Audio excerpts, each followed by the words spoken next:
Yeah, my name is Bok Nero, and this is HoodEDM.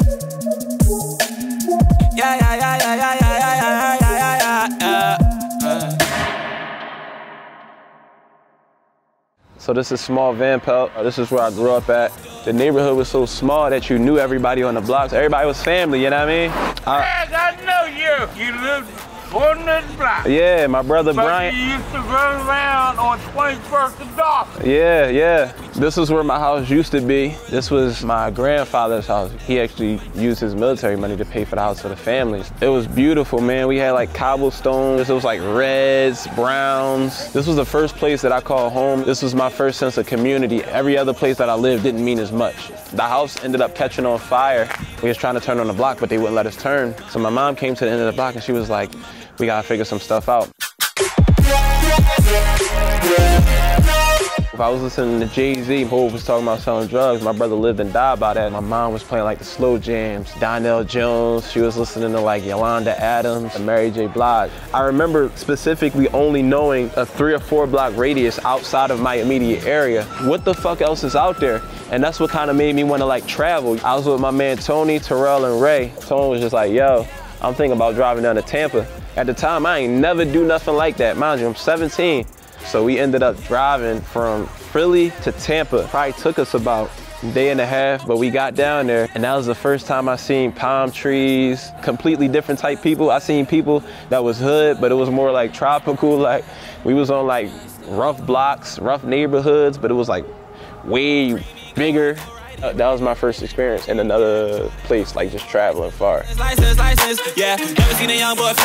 Yeah. So right now we at the North Philly Horse Stables. This has been around for years. Like this was here before I was born. You know, they teach inner city kids how to ride horses and maintenance and upkeep. My grandmama picked me up from school. We would take the bus. Sometimes we would get off a little early just so we can walk by.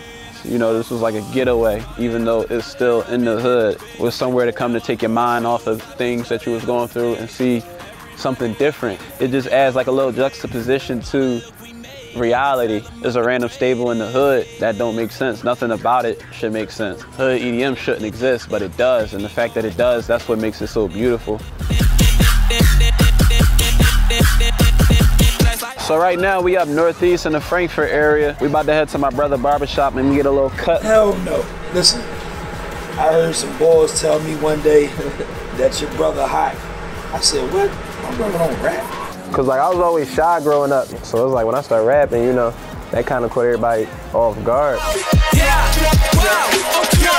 My pop wasn't really in the picture, you know what I'm saying? So a lot of the stuff that I learned, Briz taught me, you know what I mean? It was a rough neighborhood, so you know, it kind of gave me a lot of aggression. I was kind of young though, so he was on the block. I was on top of the block. I lived that life. He didn't live that life. Being a product of your environment and seeing, you know, shootouts, dead bodies. When I'm on stage, I'm not thinking about what I've been through or what it took me to get there, but if you knew what I had sacrificed to get there, it's respected on that stage, and that's what people connect to. For him to like be from the hood, to go perform on Jimmy Kimmel Live, to perform in front of 40,000 and 80,000 people, like, there ain't too many people from the city doing that. Getting your feelings ill, you might catch some bullets. We was playing Madden one time, and he had like the Bengals, and this one Corey Dillon was playing for him.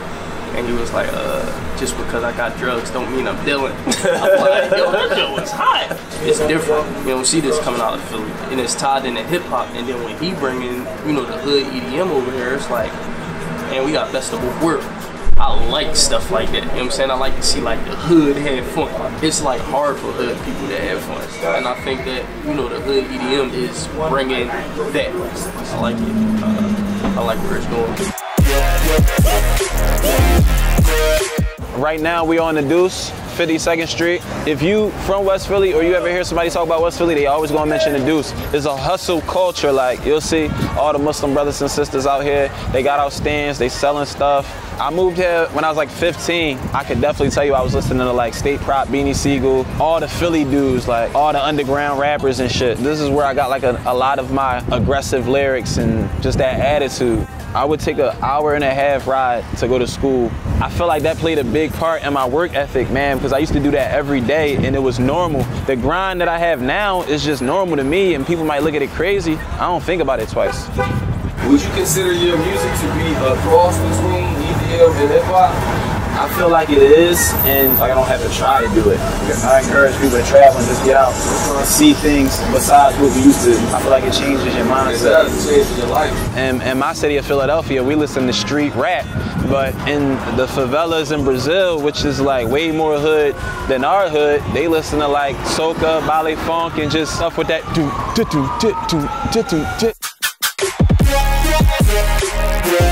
I feel like I still embody some of that shit that I came up with and incorporate it with what I do now, because at the end of the day, like, it stamps on my passport for a reason.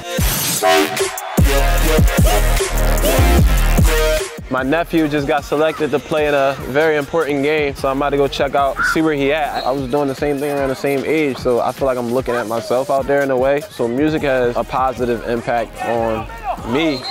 Keeps me out of trouble, it keeps me focused. It takes a certain level of dedication to come to practice every day. It's the same thing like going to the studio and recording. You practice on the field, you practice and rehearse in the studio. So my nephew, he coming up in the hood, and it's like he's exposed to different things at a younger age. Concept of HoodEDM is about exposing the younger kids to other things that they not used to seeing.